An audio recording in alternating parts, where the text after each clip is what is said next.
Welcome to movie top study YouTube channel. आज से हम एक नया टॉपिक चालू कर रहा है इंडियन पॉलिटी के इम्पोर्टेंट एमसीक्यू। इसका आज पहला वीडियो है जो आपको UPSC, SSC, RRB, state PCS and bank और अदर एग्जामिनेशन में काम आएगा। आगे बढ़ते हैं क्वेश्चन की ओर। पहला क्वेश्चन है, कंसीडर द फॉलोइंग स्टेटमेंट। अगर किसी स्टूडेंट को इसमें आंसर देना है और अपना रेटिंग चेक करना है तो वो वीडियो को पॉज करके आंसर दे सकता है और अपना लेवल चेक कर सकता है। और मैं चाहता हूँ हर एक स्टूडेंट अपना लेवल चेक करे कि उनकी प्रिपरेशन कितनी है और कहाँ पे उसकी कमी आ रही है। तो पहले इसका डिस्कशन करते हैं। इसका राइट आंसर है डी और क्यों है वो भी डिस्कस करेंगे। Right answer is D. पहले इन लोकसभा इलेक्शन और state assembly winning candidate must be least 50%। तो ये गलत है। 50% की रिक्वायरमेंट नहीं है। चलो अगर सोच लो कि कोई 8 पार्टियां है एक ही जगह पे, हर एक को 10% का वोट मिले है और कोई एक कैंडिडेट है जिसको 30% वोट मिले है। ओके, तो समझ लो कि ये विनर होगा। ओके, इंडिया में कुछ ऐसी सिस्टम चल रही है, यानी 50% की रिक्वायरमेंट नहीं है, सबसे ज्यादा वोट चाहिए percentage wise. Okay, according to provision laid down in the constitution of India in Lok Sabha speaker post goes to majority party। देखिए ये सेंटेंस पढ़ते ही आपको पता चल जाना चाहिए कि कॉन्स्टिट्यूशन में हमारे कोई भी वर्ड ऐसा नहीं लिखा है कि हमारा लोकसभा का स्पीकर मेजोरिटी पार्टी से होना चाहिए। ये कन्वीनियंस दोनों पार्टी के बीच में एक कन्वीनियंस है जिसके थ्रू ये होता है। तो सही आंसर है डी। आगे बढ़ते हैं नए क्वेश्चन की ओर। देखिए क्वेश्चन का लेवल बेसिक से लेके थोड़ा मॉडरेट रहेगा, यानी यूपीएससी से लेके आपको दूसरी एग्जाम जहां पॉलिटी की प्रिपरेशन कर रहे हैं वो सारी एग्जाम में यूजफुल होगा। तो चैनल को लाइक, सब्सक्राइब एंड शेयर करने का भूलिएगा मत। सेकंड है, आप वीडियो को क्वेश्चन का आंसर देने के लिए पॉज कर सकते हैं। विच of the following statement regarding the directive principle of state policy, यानी कि डीपीएसपी के रिगार्डिंग सही है। राइट आंसर आपको बता देता हूं। Right answer is 1 and 3।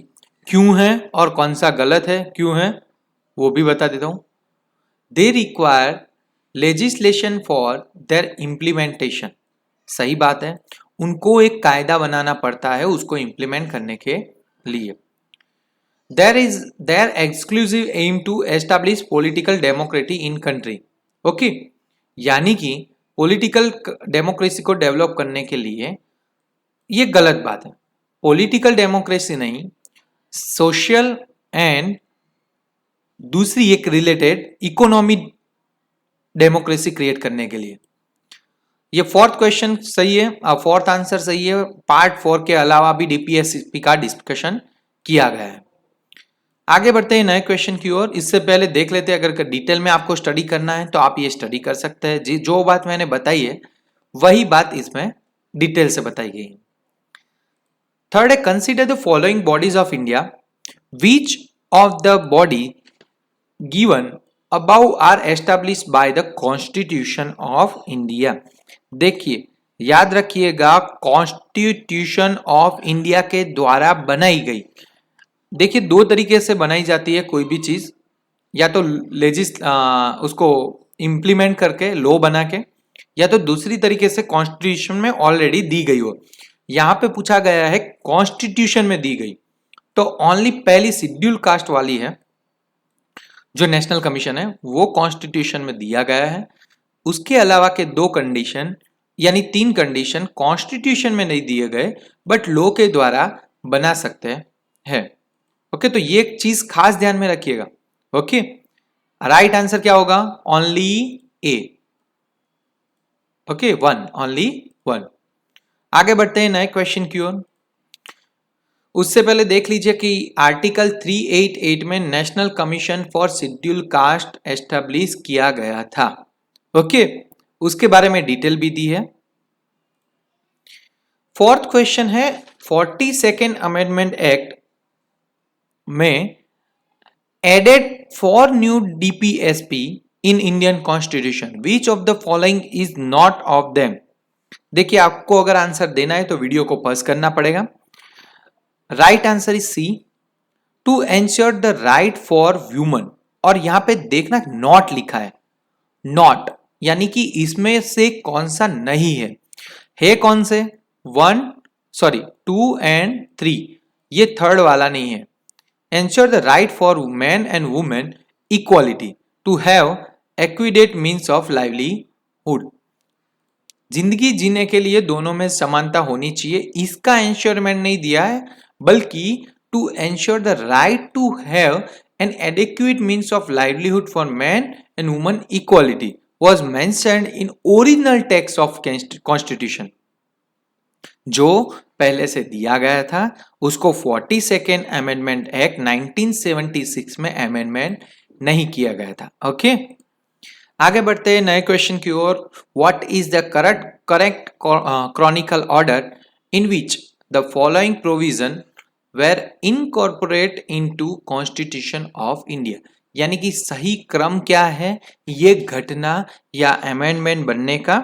Right answer is A 1, यानी कि provision related to free legal aid पहले बना था, उसके बाद 12th शेड्यूल आया था, उसके बाद आया था provision for reservation in promotion, उसके बाद 86th अमेंडमेंट एक्ट 51 ए के 2002 में बना था।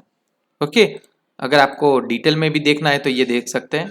42nd अमेंडमेंट एक्ट 1976 में आया था, 77 अमेंडमेंट एक्ट आया था रिजर्वेशन के रिलेटेड 1995 में, 51 ए के आया था 86 अमेंडमेंट एक्ट 2002 में।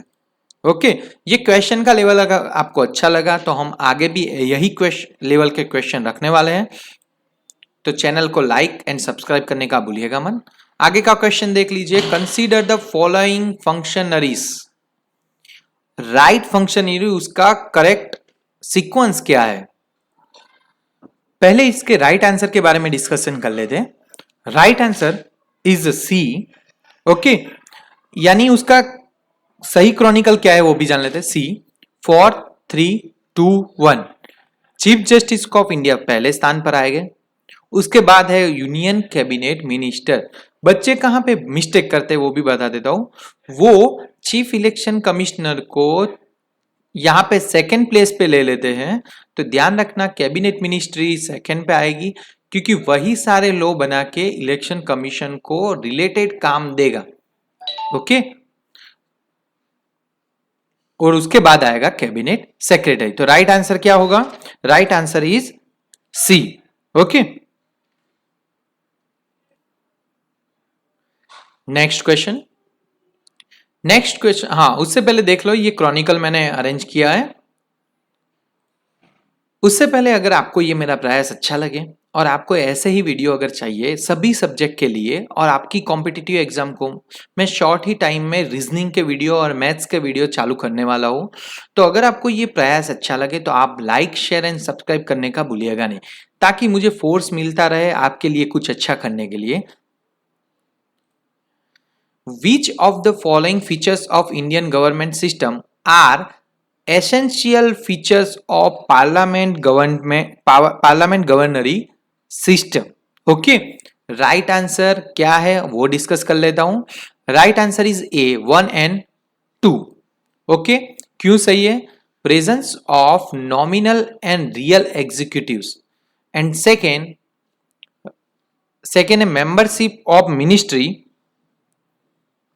इन लेजिस्लेचर। ये दो रिलेटेड है, बाकी दो ऑलरेडी वो दिए गए हैं कॉन्स्टिट्यूशन में, ये दो इंप्लीमेंट करने जरूरी है। ये दोनों ऑलरेडी कॉन्स्टिट्यूशन में दिए गए। ओके, इंडिपेंडेंट जो होना चाहिए जुडिशरी, हमारा सेपरेशन ऑफ पावर जो हमारी फेडरल सिस्टम है उसके रिलेटेड है। आगे बढ़ते हैं नए क्वेश्चन की ओर। Which of the following bill require to prior assessment of president before presenting in parliament? कौन से बिल ऐसे हैं जिसको प्रेजेंट करने से पहले राष्ट्रपति की परमिशन की जरूरत है? तो देखिए राइट आंसर इज 1 2 3 4, यानी कि डी सभी सही है। सभी बिल को पास करने से पहले राष्ट्रपति की परमिशन की जरूरत होती है। ओके, यानी इसमें बहुत सारे स्टूडेंट ये भी सोचेंगे कि ये चीज नहीं होती, ये चीज नहीं होती, बट सारे बिल पास होने, ये दिए गए सारे बिल पास होने के लिए राष्ट्रपति की परमिशन की जरूरत है। आगे बढ़ते हैं नए क्वेश्चन की ओर। Consider the following statement regarding the censure motion. ये सेंसर मोशन है क्या, उसके रिगार्डिंग ये क्वेश्चन है। जो भी स्टूडेंट इंग्लिश में एग्जाम दे रहे हैं और हिंदी में प्रिपरेशन कर रहे हैं, उनके लिए मैंने कन्वीनियंसी के लिए क्वेश्चन इंग्लिश में रखे हैं और समझूती यानी कि उसको समझाने वाली टेक्निक मैंने हिंदी में रखी है। ओके, तो पहले राइट आंसर का डिस्कशन कर लेते हैं। Right answer is 1 and 2। क्यों सही है वो भी देख लेते हैं। It need not state the ground on which it based. Okay, and second, it cannot move against the council of minister and not against the individual minister. Okay, बाकी के दोनों सेंटेंस गलत है। No leave of house is required. देखिए, house की leave के लिए तो कंपलसरी रिक्वायरमेंट है अगर आप सेंसर मोशन में नहीं प्रेजेंट रहते तो। ओके, अगर आपको डायरिया भी है फिर भी आपको छुट्टी के लिए परमिशन तो मॉर्निंग में लेने ही पड़ेगी। It is the discretion of government to find and time fix and date. ये गलत चीज है, स्पीकर डिसाइड करता है टाइम एंड डेट। ओके, तो ये दोनों चीज गलत है, क्योंकि कई बार क्या होता है इंपोर्टेंट वोटिंग के टाइम बहुत सारे एमएलएज एमपीज आते नहीं है, तो इसके लिए ये सेंसर मोशन को कुछ स्ट्रिक्ट किया गया है पॉलिटी में। Okay, proportional representation is not necessary in country where right answer is B। जहां दो पार्टियां होती है या दो सिस्टम होती है वहां पे प्रोपोर्शनल रिप्रेजेंटेशन सिस्टम की जरूरत होती ही नहीं है, क्योंकि दो पार्टी होगी तो दो में से एक तो विन होने ही वाला है। ओके, तो वो सिचुएशन में टू पार्टी सिस्टम में प्रोपोर्शनल रिप्रेजेंटेशन की जरूरत नहीं है। कंसीडर द फॉलोइंग इवेंट और उसका सही क्रोनिकल बताइए, क्रोनोलॉजिकल ऑर्डर बताइए। ओके, तो पहले तो क्वेश्चन ध्यान से पढ़िए, क्योंकि बहुत बार जल्दबाजी में हम उसका रियल डेट और टाइम भूल जाते हैं। Right answer is A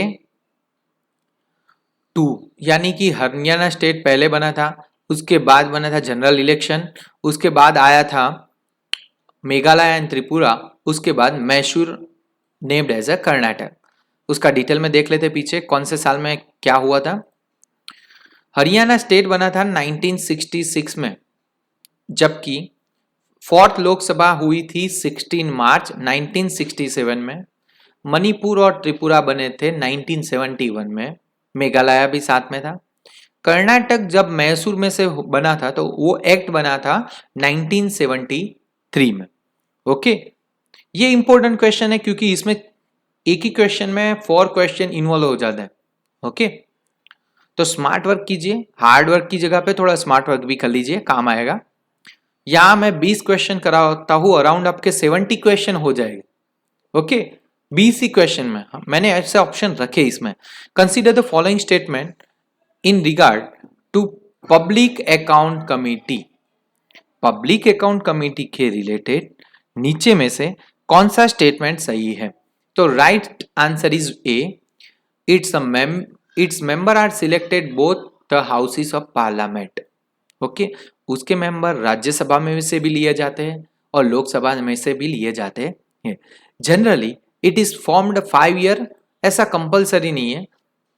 okay, but इसके बिफोर नहीं कर सकते उसको इन्होंने। It's chairman is appointed by president, गलत चीज है। इसके चेयरमैन दोनों पार्टी की सम्मति से किए जाते हैं।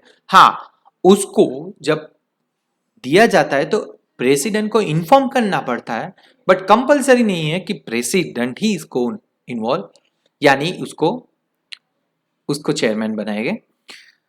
13th क्वेश्चन है, कंसीडर द फॉलोइंग स्टेटमेंट। आप वीडियो को पॉज करके इसका पूरा डिटेल पढ़ सकते हैं और आंसर देके आपकी पढ़ाई कैसी चल रही है उसका रेटिंग निकाल सकते हैं। Right answer is C, both सही है। क्यों, देख लेते हैं। The goal of empowering gram sabha as a voice of panchayat through article 243A, सही बात है। ग्राम सभा को हमने इसीलिए बनाया है कि वो ग्राम पंचायत यानी पंचायत के पूरे गांव का आवाज उठा सके और उसके सामने जो भी क्वेश्चन है, क्वेरी है, उसको सॉल्व करने के लिए कुछ स्टेप ले सके। और एक फंक्शन हमने डिसेंट्रलाइजेशन इसीलिए किया था। तो पहला सही है। दूसरा, ministry of environment and forest ने हाल ही में रिसेंटली 2009 में एक अनाउंसमेंट किया था कि गांव में किसी भी चीज में बनने के लिए वहां की ग्राम सभा की परमिशन की जरूरत है, खास करके ट्राइबल एरिया में। तो सेकंड क्वेश्चन भी सही, सेकंड ऑप्शन भी सही है, यानी आंसर इज सी। आगे बढ़ते हैं नए क्वेश्चन की ओर। The concept of public interest litigation, ये इजी क्वेश्चन है और हर एक स्टूडेंट इसको अटेम्प्ट करना चाहिए। Right answer is a C, united state. Consider the following features. Okay, ये 4 फीचर्स में से कौन सा फीचर सही है? Right answer is 2 and 4। क्यों है वो भी समझा देता हूं। Finance commission of state determine the distribution of taxes between state and panchayat, तो ये सही है। 14th एंड 15th नाणाकीय कमीशन में हमने ये डिसीजन लिया था कि स्टेट और पंचायत दोनों के लिए अलग से डिस्ट्रीब्यूशन करेंगे।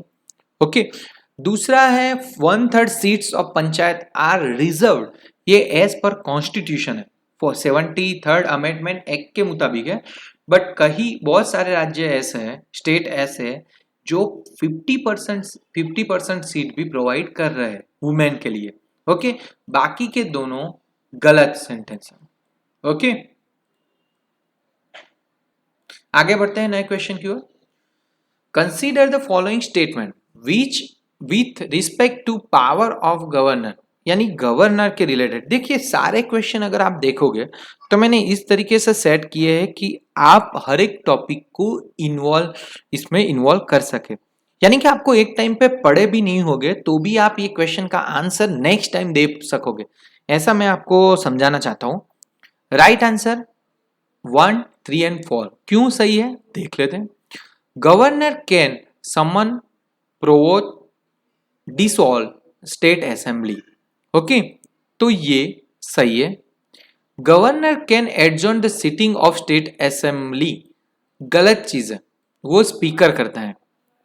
Governor address the first session always. Okay, central level पे राष्ट्रपति करते हैं, स्टेट लेवल पे राज्यपाल करते हैं, भले ही उसके पीछे राष्ट्रपति ने परमिशन दी होती है बट करते हैं राज्यपाल। गवर्नर कर्ज टू ले annual budget in state assembly, right, वो भी सही है। सेंट्रल लेवल पे यही काम राष्ट्रपति करते हैं। हमारे देश के राष्ट्रपति है रामनाथ कोविंद जी। आगे बढ़ते हैं नए क्वेश्चन की ओर। The salary and the allowances of जज of high court are charge to, यानी कोई भी स्टेट यानी उसकी हाई कोर्ट के जज की सैलरी कौन करता है? तो कॉन्सोलिडेटेड फंड ऑफ स्टेट करता है। देखिए फंड और सैलरी की बात हुई, अलाउंसेस की बात हुई है, इसीलिए स्टेट आएगा।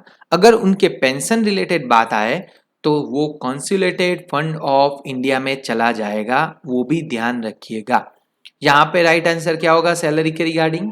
Consolidated fund of state. Okay, आगे बढ़ते हैं नए क्वेश्चन की ओर। Original jurisdiction of Supreme Court of India does not extend to which of the following matter, यानी कि सुप्रीम कोर्ट कौन सी मैटर में जल्दी से नहीं पढ़ती है। ओके, तो राइट आंसर है उसका D, dispute arise out of any treaty, agreement, convenient, engagement, send और अदर सिमिलर इंस्ट्रूमेंट, वो मैटर में सुप्रीम कोर्ट जल्दी से नहीं पढ़ती है। बहुत सारे और भी मैटर है जिसके लिए सुप्रीम कोर्ट पहले सेंट्रल गवर्नमेंट को एक चांस देता है कि आप ट्राई कीजिए। उसके बाद जैसे कि रिवर का डिस्प्यूट देख लीजिए, कावेरी रिवर है, गोदावरी रिवर है, ओके, कृष्णा रिवर है, ये सारे रिवर का जो प्रॉब्लम चल रहा है वो पहले सेंट्रल लेवल से हैंडल हो गए। अगर कोई डिस्प्यूट आगे बढ़ता है तो उसमें सुप्रीम कोर्ट अपना कुछ कमिटी बिठा के आगे सॉल्यूशन करते हैं। Right answer is D. आगे बढ़ते हैं नए क्वेश्चन की ओर। Question is related to with reference to Lok Adalat which of the following statement is correct. Okay, तो पहले देख लेते हैं। लोक अदालत है jurisdiction to settlement the matter of privilege stage, गलत चीज। लोक अदालत कैन डील, क्योंकि इसके बाद अगर डिसीजन दे दे तो आप किसी भी कोर्ट में नहीं जा सकते। ओके, लोक अदालत एक ऐसी चीज है जहां पे डिसीजन देने के बाद आप किसी भी अदालत में नहीं जा सकते, ऐसा मानना है, बट एक्चुअल में प्रैक्टिकली ऐसा नहीं है, जा सकते हैं। Lok Adalat can deal with the matter with the civil and the non criminal in nature, गलत चीज, only civil case.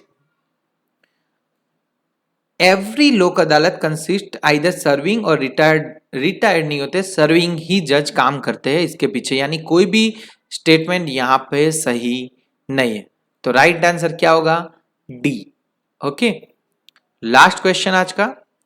Identify in the nature of pair of case ruling in the case of supreme court. कौन सा incorrect pair है ये case में, वो जानना है। ओके, तो रॉन्ग क्या है? Bela Banerjee case, right to travel abroad is a part of personal liberty, ये गलत चीज है, वरना विजय माल्या और नीरव मोदी सही इंसान है, ऐसा प्रूव होता है। ओके, तो देखिए आज के लेक्चर में इतना ही था। कल हम नए क्वेश्चन के साथ, नए टॉपिक के साथ, नए डेली करंट अफेयर के साथ और बहुत सारी नई चीज के साथ नेक्स्ट टाइम मिलेंगे।